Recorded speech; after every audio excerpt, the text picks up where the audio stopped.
আজ আমরা শিক্ষা মনোবিদ্যার ইতিহাস সম্পর্কে আলোচনা করব। শিক্ষা মনোবিদ্যার ইতিহাস সম্পর্কে আলোচনা করব। খ্রিস্টপূর্ব পঞ্চম শতাব্দীতে গ্রিক দার্শনিক প্লেটোর চিন্তাধারার মধ্যে শিক্ষা মনোবিদ্যার উপাদান খুঁজে পাওয়া যায়। খ্রিস্টপূর্ব পঞ্চম শতাব্দীতে গ্রিক দার্শনিক প্লেটোর চিন্তাধারার মধ্যে শিক্ষা মনোবিদ্যার উপাদান খুঁজে পাওয়া যায়। প্লেটোর শিষ্য, পরবর্তীকালে প্লেটোর শিষ্য অ্যারিস্টটল বলেন, সংবেদনগুলো অভিজ্ঞতা সঞ্চয়ের ক্ষেত্রে বেশি গুরুত্বপূর্ণ ভূমিকা পালন করে। অ্যারিস্টটল বলেন, সংবেদনগুলো অভিজ্ঞতা সঞ্চয়ের ক্ষেত্রে বেশি গুরুত্বপূর্ণ ভূমিকা পালন করে।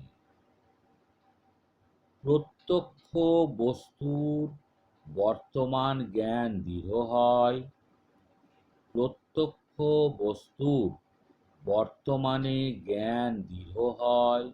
প্রত্যক্ষ বস্তুর বর্তমানে জ্ঞান দৃঢ় হয় এবং প্রকৃত জ্ঞান পাওয়া যায়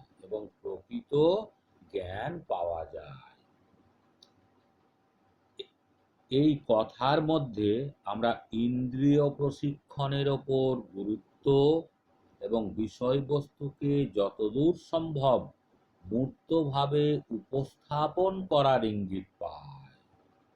এই কথার মাধ্যমে আমরা ইন্দ্রিয়ের প্রশিক্ষণের ওপর গুরুত্বের এবং বিষয়বস্তুকে যতদূর সম্ভব মূর্তভাবে উপস্থাপন করার ইঙ্গিত পাই। এটাও শিক্ষা মনোবিদ্যার অন্তর্ভুক্ত।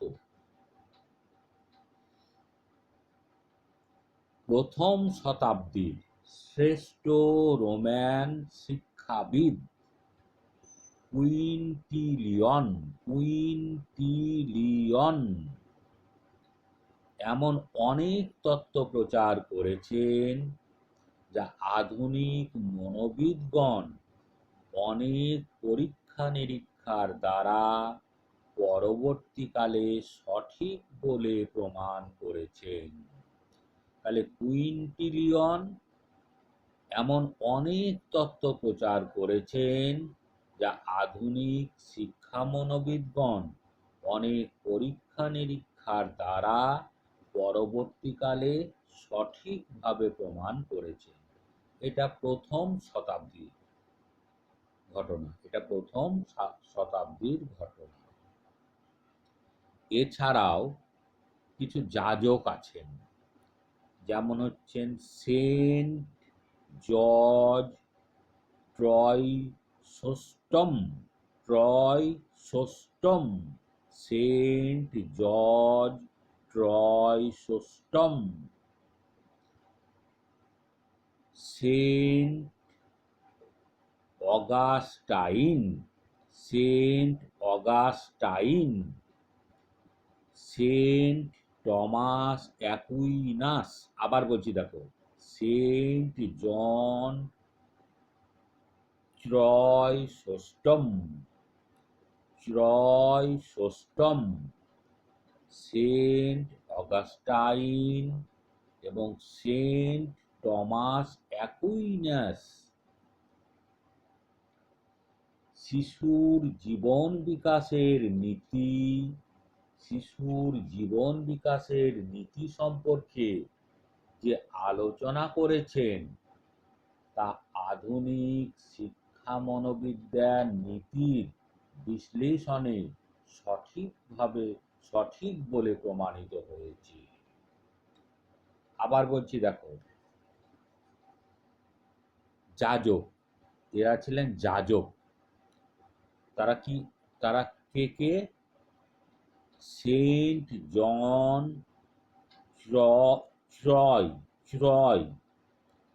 ট্রয়সোস্টম, আচ্ছা ইংরেজিতে বানানটা আমি বলছি, CHRY, CHRY, SOSTOM, CHRY, SOSTOM, Chrysostom, Chrysostom, Saint Augustine এবং সেন্ট টমাস অ্যাকুইনাস। তাহলে কি হলো? Saint John Chrysostom, Saint Augustine এবং সেন্ট টমাস অ্যাকুইনাস। বিশেষভাবে শিশুর জীবন বিকাশের নীতি সম্পর্কে যে আলোচনা করেছেন তা আধুনিক শিক্ষা মনোবিদ্যার নীতির বিশ্লেষণে সঠিক বলে প্রমাণিত হয়েছে। ভাই ভক্স, এরপর আসছে ভাই ভক্স। ষোড়শ শতাব্দীর প্রথম ভাগে, ষোড়শ শতাব্দীর প্রথম ভাগে জন লুই ভাই ভক্স, ভাই ভক্স, জন লুই ভাই ভস, বানানটা জানতে হবে কারণ খুব গুরুত্বপূর্ণ জিনিসটা।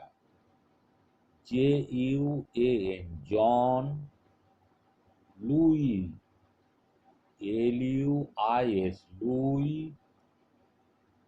ভাই ভস, VIVES, VIVES। তাহলে কি হলো? জুয়ান লুই ভাই ভস, ভাই ভস বানানটা কি হলো? VIVES। শিক্ষা সম্পর্কে যে মতবাদ প্রচার করেন তার মধ্যেও আমরা আধুনিক শিক্ষা মনোবিদ্যার প্রচুর উপাদান দেখতে পাই। কেন গুরুত্বপূর্ণ এটা? অনেক ঐতিহাসিক ভাই ভসকেই তাই শিক্ষা মনোবিদ্যার জনক হিসাবে বিবেচনা করেছে। অনেক ঐতিহাসিক তাই ভাই ভসকেই শিক্ষা মনোবিদ্যার জনক হিসাবে অভিহিত করেছেন। তাহলে কি হলো? ষোড়শ শতাব্দীর প্রথম ভাগে জুয়ান লুই ভাই ভস শিক্ষা সম্পর্কে যে মতবাদ প্রচার করেন তার মধ্যে আমরা আধুনিক শিক্ষা মনোবিদ্যার প্রচুর উপাদান দেখতে পাই। অনেক ঐতিহাসিক ভাই ভসকে তাই শিক্ষা মনোবিদ্যার জনক হিসাবে বিবেচনা করেছেন। কমিনিয়াস, সপ্তদশ শতাব্দীতে দার্শনিক কমিনিয়াস শিক্ষাদানের যে নীতি রচনা করে তাকেও আধুনিক শিক্ষা মনোবিদ্যার বিভিন্ন পরীক্ষামূলক সিদ্ধান্তের পূর্বসূরি হিসাবে বিবেচনা করা যেতে পারে। সপ্তদশ শতাব্দীতে দার্শনিক কমিনিয়াস শিক্ষাদানের যে নীতি রচনা করেন তাকেও আধুনিক শিক্ষা মনোবিদ্যার বিভিন্ন পরীক্ষামূলক সিদ্ধান্তের পূর্বসূরি হিসাবে বিবেচনা করা যেতে পারে। এরপর আসছেন লক। জন লককে, এটাও মনে রাখতে হবে, জন লককে অনেকে আধুনিক মনোবিদ্যার জনক নামে অভিহিত করে। জন লককে অনেকে আধুনিক মনোবিদ্যার জনক নামে অভিহিত করেন।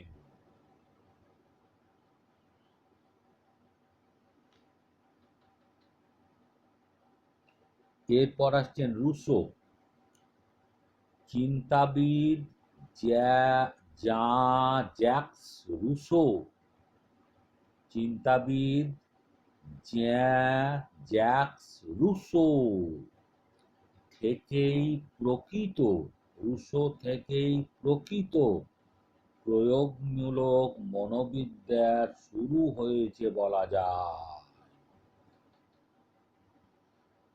রুশো থেকে শিক্ষাক্ষেত্রে মনোবিদ্যা প্রয়োগের যে ধারা শুরু হয়েছে তা আধুনিক শিক্ষা মনোবিদ্যার বিকাশে সহায়তা করেছে।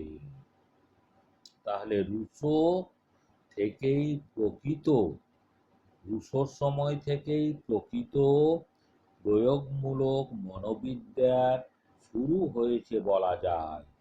রুশো থেকে শিক্ষাক্ষেত্রে মনোবিদ্যার প্রয়োগের যে ধারা শুরু হয়েছে তা আধুনিক শিক্ষা মনোবিদ্যার বিকাশে খুব সহায়তা করেছে। এরপর আসছে পেস্তালসি। পেস্তালসি পেস্তালসি এখানেও বানানটা বলছি। PESTALOZZI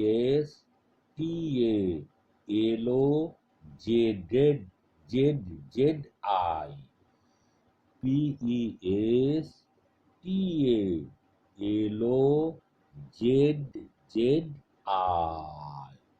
শিক্ষা মনোবিদ্যাকে প্রকৃত প্রয়োগমূলক বিজ্ঞানের স্তরে প্রতিষ্ঠা করে।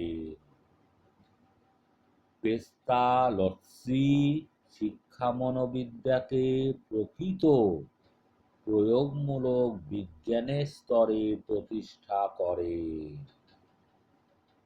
এরপর আসছে ফয়েবেল।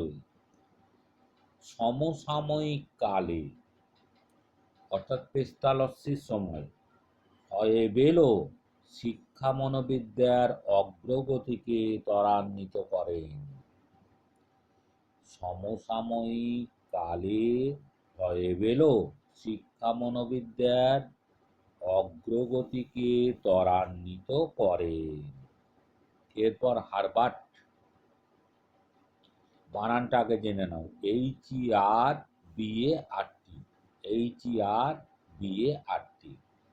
জোহান ফ্রেডেরিক হারবার্টের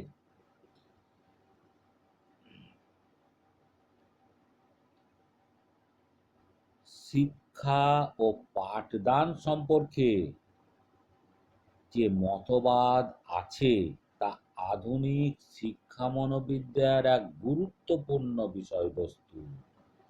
তাহলে জোহান ফ্রেডেরিক হারবার্টের শিক্ষা ও পাঠদান সম্পর্কে যে মতবাদ আছে তা আধুনিক শিক্ষা মনোবিদ্যার এক গুরুত্বপূর্ণ বিষয়বস্তু।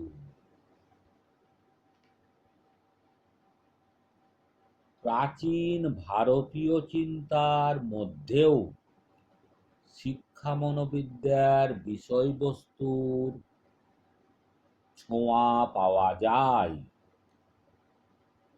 প্রাচীন ভারতীয় চিন্তাধারার মধ্যেও শিক্ষা মনোবিদ্যার বিষয়বস্তুর ছোঁয়া পাওয়া যায়। যেমন ব্যক্তি স্বাতন্ত্র্যের নীতি প্রাচীন ভারতীয় শিক্ষা কেন্দ্রে অনুসরণ করা হতো। ব্যক্তি স্বাতন্ত্র্যের নীতি প্রাচীন ভারতীয় শিক্ষা কেন্দ্রে অনুসরণ করা হতো। এছাড়াও মনে রাখতে হবে এবিংস, হাল, জেমস, প্যাভলভ, কোহলার, থর্নডাইক, স্কিনার প্রমুখ মনোবিদগণের বিরামহীন প্রচেষ্টার ফলে আধুনিক শিক্ষা মনোবিদ্যার দৃঢ় ভিত্তিপ্রস্তর স্থাপিত হয়েছে। তাহলে মনে রাখতে হবে কি, এবিংস EBINGHOUS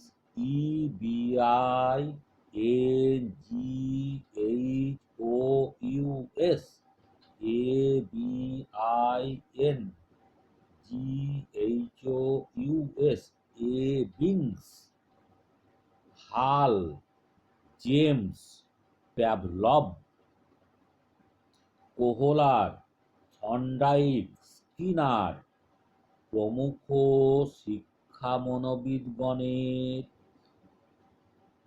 মনোবিদগণের বিরামহীন প্রচেষ্টার ফলেই আধুনিক শিক্ষা মনোবিদ্যার দৃঢ় ভিত্তিপ্রস্তর স্থাপিত হয়েছে।